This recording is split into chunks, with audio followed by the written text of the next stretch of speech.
tell my story a little bit for real, for real.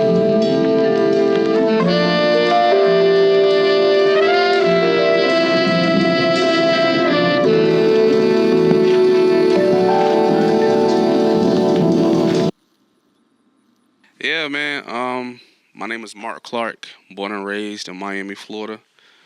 I transitioned out of Miami my senior year of high school to Columbia, South Carolina. From there, I had a partial academic scholarship and attended South Carolina State University, where I spent a majority of my, guess, like adolescent years. What age is adolescence? Nah, yeah, nah, not adolescence. So I'm more like my young adult years. That's what I really meant, young adult years.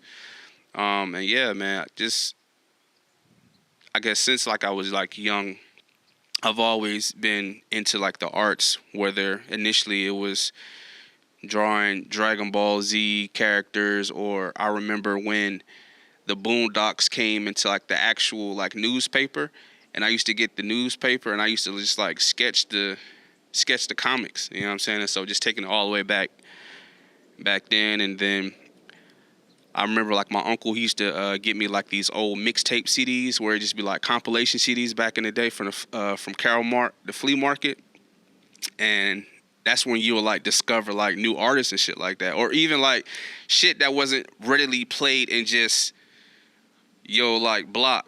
You know what I'm saying? So that's when I found out about like a Ludacris, about a T.I. You know what I mean? Had all of, like the Wayne early mixtapes on CD, and my little had it like, niggas had like CD players back in the day. You know what I'm saying? Like going to the school bus, I'm taking my CD players with me to school, and you got to make sure you have fresh batteries, and your shit gonna die. So yeah, man, I've just been a lover of like the arts and music, and I initially had went to school for education, and it was for art education, and then I switched it my senior year to solely focus on like studio arts with a concentration in photography and printmaking. And so yeah, but it's funny, man. It's just like knowing that it's something about just that space of whether it's photography, whether it's videography, whether it's music, whether it's just fine arts, like all of it is just encompassing in me in some part.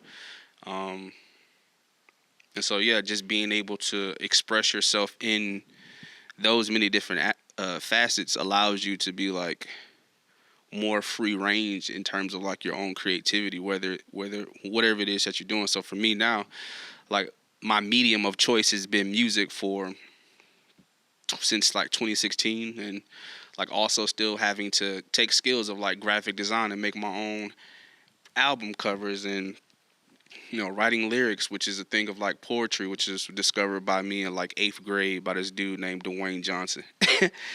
And so Dwayne Grant. So we was in fucking like a math class. I thought this nigga was like me back then. I was hella skinny, so back then he was like, so I was looking at him, so we used to sit next to each other. And so I looked over one day, I'm like, hey, bro, like, what you doing? Like, he all covering this paper up and shit, like, writing. So I was like, man, what you doing? He's like, looked around, writing a poem. I said, hey, so, back then, I, on my song 2 a.m. in Denella, like, I say, like, back then niggas thought it gay, expressing yourself. And that was my mindset, too. Like, you would think that someone finding space and time to express themselves, whether it may not be like verbal, like this format, but it's really a thing of like saying, hey, he was willing to be vulnerable enough to like say, hey, I have something going on internally, and whether it may be about some girls or whatever the case may be, he's feeling something, and through that he's able to like express himself. So that really blew my mind. And so I took that from him and was like, well, shit, if he's able to do it, I can do it. And so that turned into me just writing, he likes she and she wants to be with he. And you know what I'm saying? Like it was super basic back then. And I even think in that, like how simplicity is really like the key oftentimes, where even now when you have so much free reign to create from a place of nothingness, it was really like when you have a blank canvas, you can do too much still. You know what I mean? And so like even now it's really just a place of like, even in doing too much, we can pour, and then we can also always like strip back and give it space to like breathe. And so I really just apply that to like the music. Like one of the lessons that I've learned from like back then is like, okay, simplicity is still pertinent in making like great quality music. You know what I mean? So, but yeah, one of the things too, just about like life as of late, um, understanding like leadership and understanding what it means to be like a man when you haven't had the proper representation from like your childhood.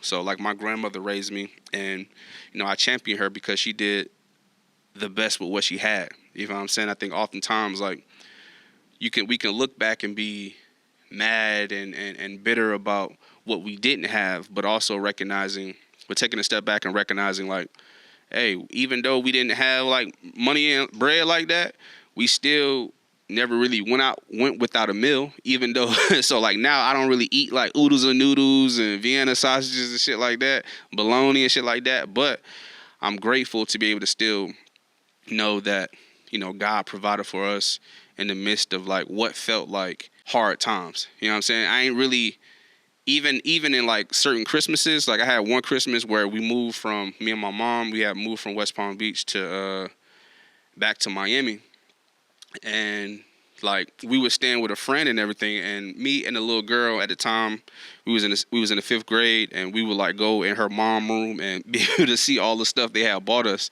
And so when we left, we end up leaving like all that stuff behind. So that Christmas I really didn't have much, but when I got to my grandma's house, they did their best. You know what I'm saying? And so just being able to be in a position now to be a father and have a household and know that my daughter is taken care of and provided for, by also my lady's family as well. It's like, I'm grateful to be able to like say that, you know what I mean? To be able to witness it in real time and be able to be happy for that fact. You know what I mean? It's not even a thing of like, oh, yeah, we up now. It's like, nah, bro, just the simple blessing and the simple like time of saying like, hey, coming from nothing, coming from like a place of like what felt like hopelessness at that time, and being able to give my daughter a 2-parent household, to be able to take her to school, and pick her up from school, and help her with her homework, like all that stuff is like what I value these days versus it just being like, even in the music, like, so much vanity is so much like in the music, it's really just a thing of like, hey, truth and honesty and like doing something from a real, sincere and honest place, and hoping that my daughter has an opportunity to look back over my catalog and over my work and or moments like these, to where she's able to recognize like, okay, this is the type of time my dad was on, this is where his mom was at, this is what he's endured to be able to get us to a place of like, we here, you know what I mean? And so and not even like using this as a barometer and or like the end all be all, but man, it's better than what it was in 1990 and 1995 or early 2000. You know what I'm saying? It's been constant progression, and all glory to God for that. You know what I'm saying? Where even then during those times you felt like, damn, like you going through something and you was just like, you still feeling as if like hope, but the hope is like you made something out of nothing. You were still able to, you were still taken care of. You know what I'm saying? You were still looked out for, even when you felt like there was nobody there. There was nobody there. There was nothing there. It was like, nah, bro, like God's been there this entire time. And so even through the music, it's really just an opportunity to just like give reverence to that. You know what I'm saying? To be able to be thankful for growth. You know what I mean? It's all growth, bro. So yeah, man, I'm just constantly in a space of like working on myself and working on my mom, and just constantly just trying and getting better, and then learning from that, and starting again. You know what I mean? It never stops when it comes to life. You know what I mean? Last year I lost my homie Alex, man, rest in peace. And so the crazy thing is, like, he and I had a conversation a week and a half, like almost 2 weeks prior to his passing, and to be able to have that moment, to share that moment with him before that, means the world to me. So I'm just grateful for the opportunity that God allowed me to have with him. I was able to like talk, you know what I mean, and physically see him via FaceTime before that passing, because I think it would really mess me up if I didn't have that. You know what I mean? To be able to see, to be able to laugh and joke and see where his mom was at, and man, blessed. And so continue to look out for a son, Noah, and also lost my step grandfather as well. And so rest in peace, Mxrc. And yeah, man, it's just last year I really experienced like a lot of grief, a lot of just uncertainty in just my life during that time. I'm just again just grateful to be able to look back and still recognize the fact of like still being present. You know what I mean? And being alive. You know what I mean? So that's why I'm able to come outside and just connect with nature and just be present. You know what I'm saying? As much as possible. So, for sure. I think as of late, I've been very reserved in terms of like my time in the world. So really, again, for me, I've been more focused on connecting with myself versus connecting with other people. And that has nothing to do with me not wanting to be around people, or not liking people. It's not a thing of like, it has nothing to do with anybody else other than myself. It's really just a thing of like, at this point and phase of my life, I know I just have to focus. I have to focus on what I'm doing in order for it to yield the result in which I need it to for myself. And again, it's like, it's not for anybody else. It's like, hey, I want to be happy with what I'm putting out into the world. I want to agree with what I'm saying. I want to be me. And it has nothing to do with like anybody else again. But I think sometimes when you come from certain friend groups, or when you have certain relationships with people, they may not understand that. And I don't fault them for that. But I also have to be mindful of like what I'm doing, because it's not for anybody other than myself. And so really, again, like it goes back to the why behind it all. It's like, we're all going to perish at some point in this life, and so I want to make sure that I'm maximizing my time with things that interest me, and using that as a catalyst to hopefully help somebody else in what they're doing, what they're dealing with. And so, yeah, I love to have fun and go out and be in the world. And of course, I think in art, you still have to live a life. Like, I think in order to have a perspective, you still have to like live. And so for me, I still, even though I don't want to, I was like, all right, I know I need to step away, or no, I actually do want to do this. And yeah, I do want to, I like, what I mean? So it's like a thing of just knowing when to delegate your time and when also to be like, all right, you got to know when to leave the party. You know what I'm saying? It's like, I think I've become so good at knowing when to leave the party. It's like, all right, it's getting a little weird now. You gotta go, or like, all right, I'm getting to a place where I'm just like, I'm good. I need to. It's getting a little late. You know what I'm saying? It's getting a little late. Start looking at that watch, checking that phone. It's like, nah, man, it's time to slide. So yeah, it's just it's really all a balancing act, to where I do feel like, traveling and doing things that naturally align with who you are as a person. You should continue to do those things, but it's also a thing of like knowing when you need to focus and when you need to lock in on what God is giving you in order to like see that to come through. It's like, it's just obedience at the end of the day, So it's not a thing of like, again, God gave you a vision to create something. Do it. It's on your heart, it's on your spirit for a reason, and you avoiding it isn't helping anybody.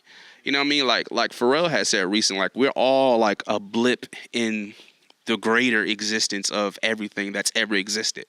So to think that we have all the time in the world to just be fucking off and to just be frivolous with our time is crazy to me. You know what I mean? Because time in itself is the greatest commodity. We don't get it back. The hours, the minutes, it doesn't. We don't. There's no way to to monetize the time in real time, if that makes sense. It's like, yeah, you can monetize it from a social media standpoint, but you still have to put in time for that you're not gonna get back. So it's all a thing of like, what's important to you, what do you value, and what do you want from this life shit at the end of the day. And so for me, it's all about finding that balance for sure.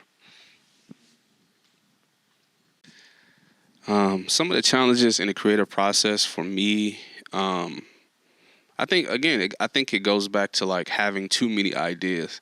And we can say for like one beat, like I'll go through kind of like my Rain Man of like trying to find melody.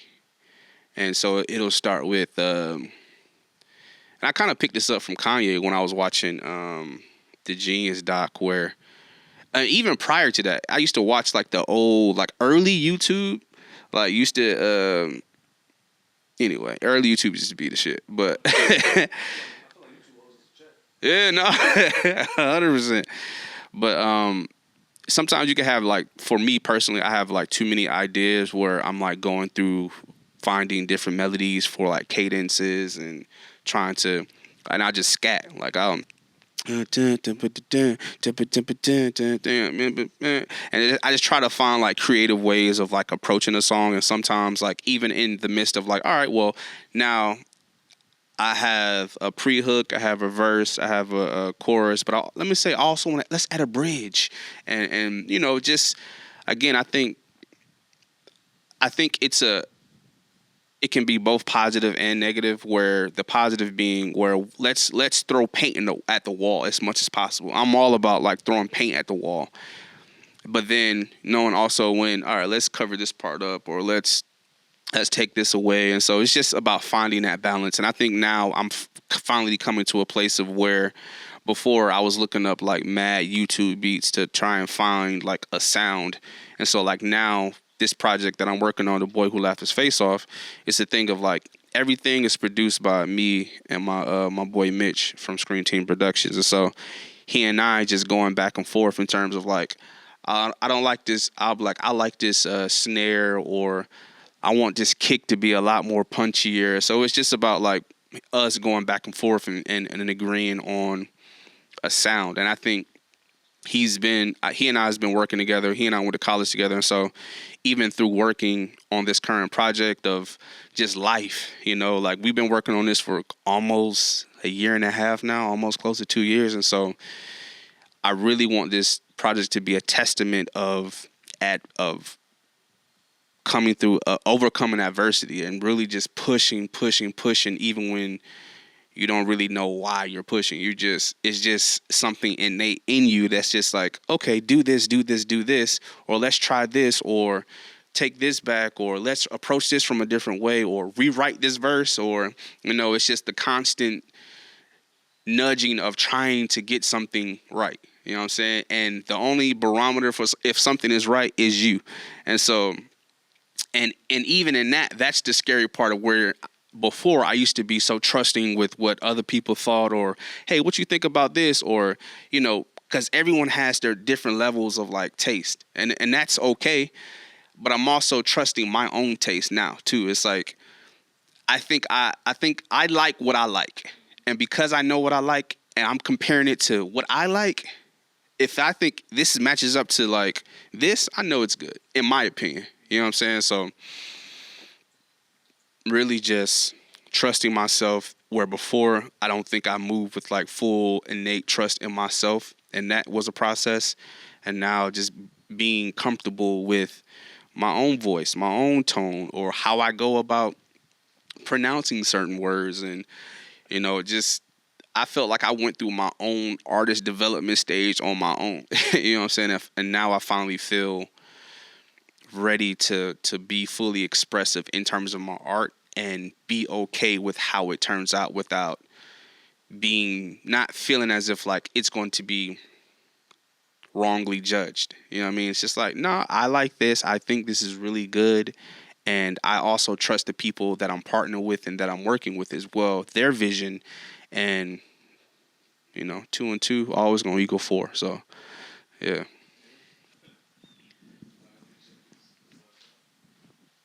So I graduated college in 2013.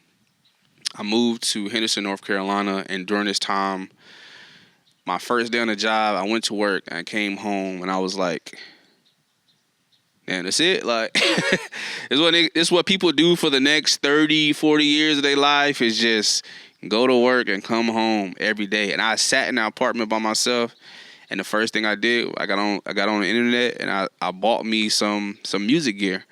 I didn't know how I didn't know nothing about no credit. I ended up getting a Sweetwater.com. I had ended up getting a little $300 setup mic, kickstand. It was the Audio Technica 2020.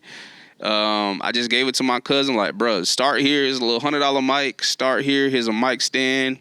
It came with like Pro Tools One, the little mini one, and I bought me a little Mac. I broke it the third day. I cracked the screen. I still got it. It still works. So I was like, fuck it.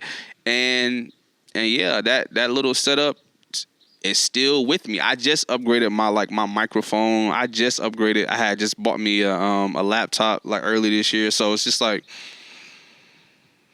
yeah, I agree. Like, you don't need, like, I had watched a video where Russ was talking about how he recorded all his stuff on a little $3,000 setup in his homie's basement, and you got double, triple platinum records off of that. And I agree. It's like, you don't need to be in a major studio in order to make hits. Like, Larry June, he's talking about recording in his kitchen. Drake, when he first started, talking about recording in his kitchen. So it's just like, just start where you at.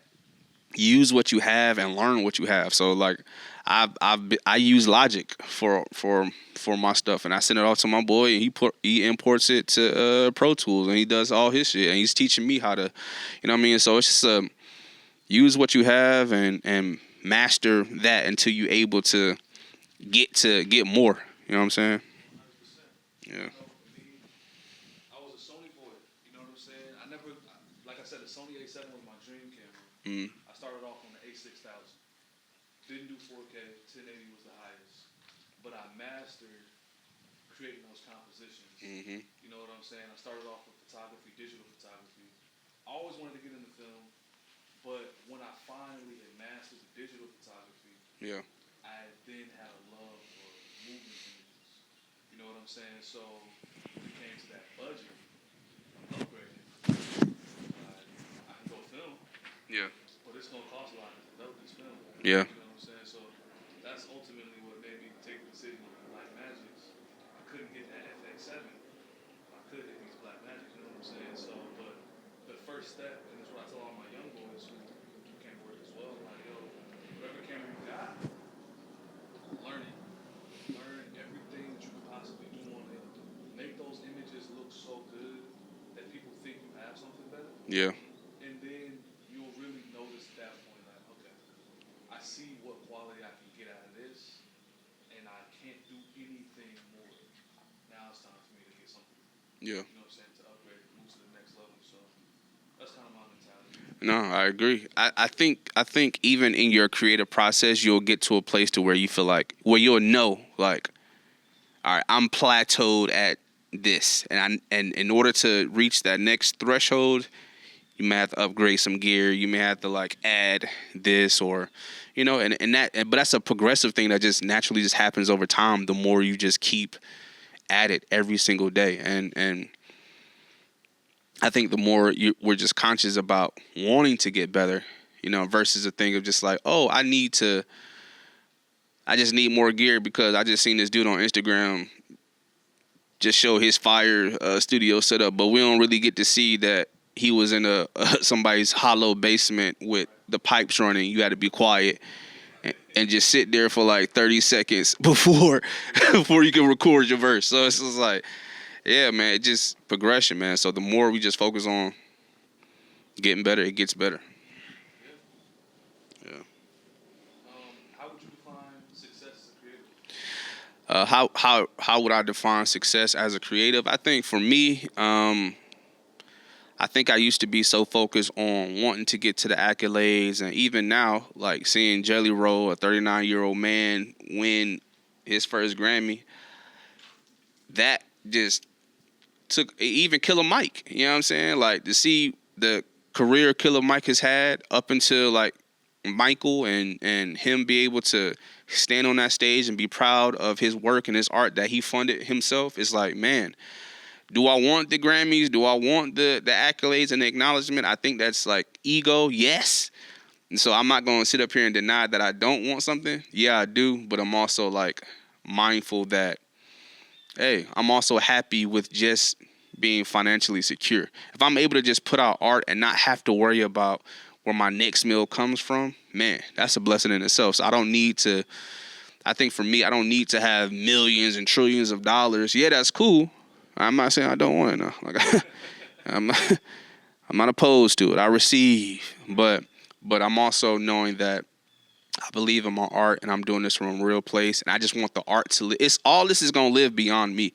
So if I'm able to like pour light and love into the world beyond me, that's what it really like means. Somebody's able to like hear something and they agree with what I'm saying, or they like really take away and walk away and be like, yo, man, this is really good. Like, thank you. Like, just even like on where I'm at now, and having people from South Africa and Germany and just like all these weird random places, not weird, but just like these random places that I've never heard of.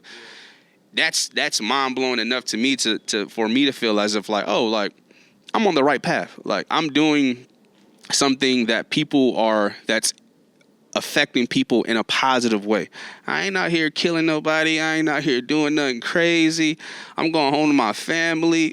Like, you know what I'm saying, bro? So like, I just know that what I'm doing and how I'm moving in the world and through my art is here to live beyond me. And I just want what I put out into the world to be a thing of that's going to empower somebody to in their own situation. You know, wherever they may be, and for what it is. So yeah. Fatherhood. Oh man. Fatherhood is beautiful. Like seriously. And it has its own challenges because, you know, you're raising someone you're trying to guide this child, this life that has like no clue what's what, you know what I mean? And so, you know, I think life in itself is just a bunch of like impositions in a sense. Like, and I just want, so even if the impositions are from a place of like love and stuff like that, making sure that what you're saying to this child and how you're treating them and how you're essentially just raising them is from a place of real love. You know what I mean? And so I think the challenge of balancing your own life, your own frustrations, what you got going on with you is separate from this child. And yeah, they may contribute to it when you like, hey, bro, like I done had a long day. You in here going crazy. Chill out. And so the other side of that too is like, you can be domineering and mean and or you can say, hey, like, this is just where they at right now.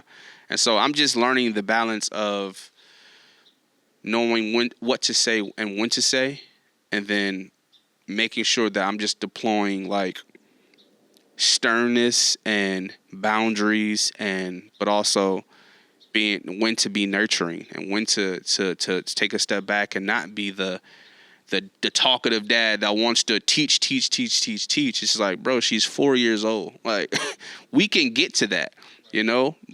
Just play with me for right now. Just hey, grab this Barbie doll and and sit on this toilet while I'm in the tub and we finna go crazy. You know what I'm saying? And so, and just being present in that moment, because I know that I'm not gonna always have that. So, and then just being present, man. It's just being present as much as possible and listening to her and yeah, just knowing when we playing and knowing when hey, this is serious. Like, we not playing right now. This is we don't do we play with with scissors? No, we don't play with scissors. Is scissors a toy? No, it's not a toy. Okay, how just going through all of that, man. And when you didn't necessarily come from a background of, like I said, my grandmother raised me, and my mom, in the early parts of my life wasn't necessarily there. She was there, and so it was always a thing of like back and forth, and so just trying to figure out things in real time for what it was at that time for me, and having to learn things in real time from my lady too. Sometimes she's like, you know what, you could, and being open to that. You know what I mean? The ego could be like, well, you don't tell me what to do. This is my child. This is my. It's like, nah, bro. Like, hey, we're both in this together, and the goal and objective is to make sure we're giving her the tools, the resources, the things in which she needs to be the best version of herself for herself, not for who Mark wants her to be, or not what you want her to be. It's like, hey, she's gonna leave us one day. She's going to leave us, and our goal is to make sure that we give her what she needs to walk out into the world with her head up high, to feel empowered in who she is, and know that she has a support system that's always going to have her back, you know what I mean, regardless of what's going out there. You got a home, you got real love, you got people that's going to like look after you. You got your grandma, you got your cousins, you got your mama, you got your daddy. Like, we here for you, and you ain't never got to like second guess that or like wonder if. And for me, that's the greatest blessing in like the fatherhood, is to be able to say like, damn, like, she's taken care of. You know what I mean? She's looked after, and you have people that want to make sure you're good, that champion you for who you are and not for who they expect and or want you to be. It's like, nah, bro, like, hey, I like this. And so it's like, I may not like it, and it's just like, that's cool too. And so, yeah, it's all a balance, bro, for sure. Yeah. I think the thing that I've been just like super hyper focused on is really just myself. Like, I think prior I was so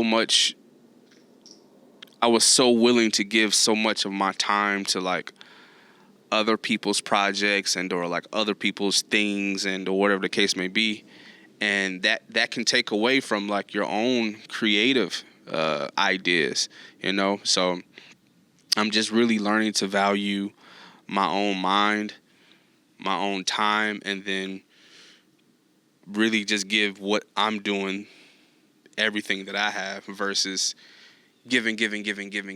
All right, now let me. It's just like,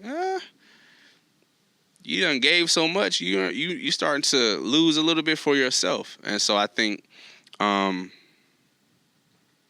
more I started just focus on allowing myself to just say no to certain things, or just taking a step back from, that goes back to like the extrovert or introvert. It's just like, I used to be, I want to help because I do want to help. You know what I mean? It's like, it wasn't a thing of like, I'm doing this just to be doing this. Like, I want to help. I believe in other people's like creative ventures and their ideas and wanting to be a part. But it's just like, also knowing that I have like things that I want to do for myself as well in the midst of me doing for everyone else. So for me now, it's just focusing on taking back some of my time and doing that, putting it on me, what I'm doing, and building out that world for itself. You know what I'm saying? So, yeah. Yeah. I had I'm not gonna say a contract, but I did have like a gentleman's agreement with this guy to do some work for him. He's a pretty big guy, knows a lot of people, but I had to say, nah, bro, I can't do it. I Yeah. had to take that step back because how much time was I gonna give him to bring his vision to life? Yeah. What would it cost me, not financially, but mentally, Mm-hmm. spiritually? And that's it. Like the time. That's what I'm saying. It's the time, bro. Like, it's not a thing of like monetary. Yeah, you get paid for like projects and stuff like that. It's bringing in bread, and it's like, it's cool. But what about you? What about me? What about now? What about what what God got on your heart that you need to be doing? And that was really like the thing for me. It's like, dang, like, because if you was to leave right now, would you be happy, or would you still feel like there's a quote that I also always like reference. It's like the richest place in the world is the graveyard.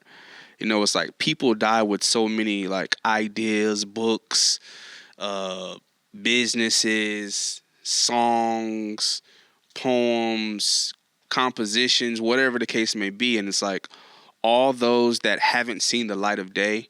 And when you are blessed with the opportunity to come up with a business of your own or a creative venture of your own, and for you to not feed that and for you to not give it the time, the attention, the care that it deserves, it's crazy to me. You know what I'm saying? And so it's just a thing of like recognizing that your ideas are good enough, whether who validates them or not.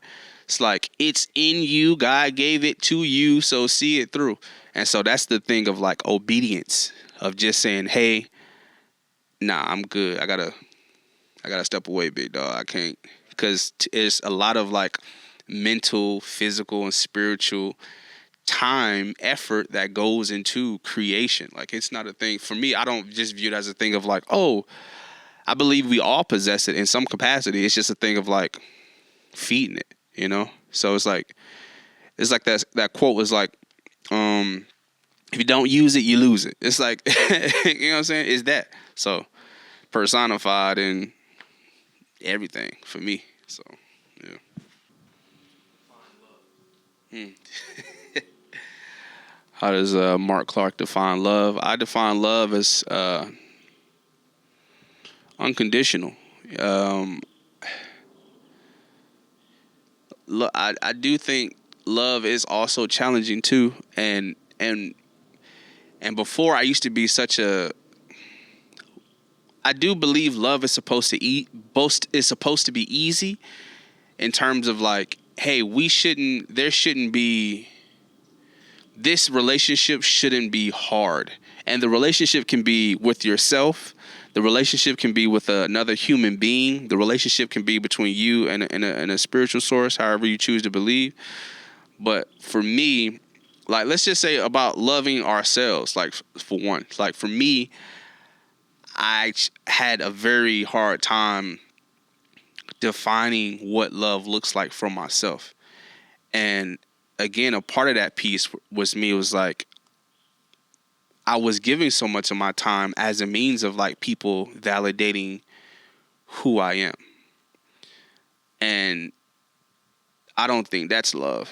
You know what I'm saying? It's like, well, you're okay with being talked to crazy. You're willing to put yourself during being mistreated by other people as a means of them somewhat validating that, oh, you cool though. It's just like, is that it? You know what I mean? And so, love is patient. Love is kind. Love does not keep any record of wrongdoing. Love is not boastful. Love isn't pride. So it's just like understanding that love isn't all of those things, and then looking at and flipping at and looking at myself and the relationship that I have with myself, looking at the relationship that I have with other people, look at the relationship between, all of that. You have to just, and really taking a step back and saying like, is this love? Do I feel it in my heart that I'm fully connected in where I'm going, what I'm pursuing, the people that are in conversations in which I'm having? Is it approving upon me, or is this taken away from me in some type of like capacity? Is it hurting me in internally? Is it going against my moral compass in any form of fashion? Do I feel like as people, if I was to say, hey, what's up, you bitch ass nigga? I feel like if I was to say that to somebody, and you can feel like when something hits your spirit and it like, damn, bro, like it didn't feel the greatest when you said those words to me. And because it didn't feel the greatest, I don't really view that as like love. Where you may view that as love, it's like, I don't really want to talk like that to each other anymore at this point in my life. And because I love myself, I'm not really going to allow anybody to talk to me like that no more. And that, again, it has nothing to do with you. It has everything to do with me respecting myself. You know what I'm saying? And so, and if you can't respect that, your whole perspective is wet. You know what I'm saying? Like, it's just like that, bro. It's like you can't respect that, your whole perspective is whack. So it's like knowing when to walk away from certain relationships, knowing when to walk away from certain people, places, and things that no longer serve like you in that capacity. And if this relationship is only predicated on what I do for you or what I can get out of this from you, it's like that ain't love either. And so I think the more we focus on the things that aren't love, we get to more pure sources of what love is. You know what I mean? So I don't feel like I have all the answers. I'm still trying to figure it out for myself, but I also know what I like and what I don't like. And I also know how I move and how I talk and how I communicate with people in the world, and I just want the same in return. You know what I'm saying? And so the art, the music is all a labor of love. I know that much. And so I know that I put all this time, care, time, and attention into. And so I'm moving from a place of love in what I'm doing. And so you like it, cool. You don't, that's also okay as well. So we all trying to figure this shit out in real time. You know what I'm saying? And so give yourself grace, be patient with yourself, and keep growing, keep growing, keep growing. And so, yeah.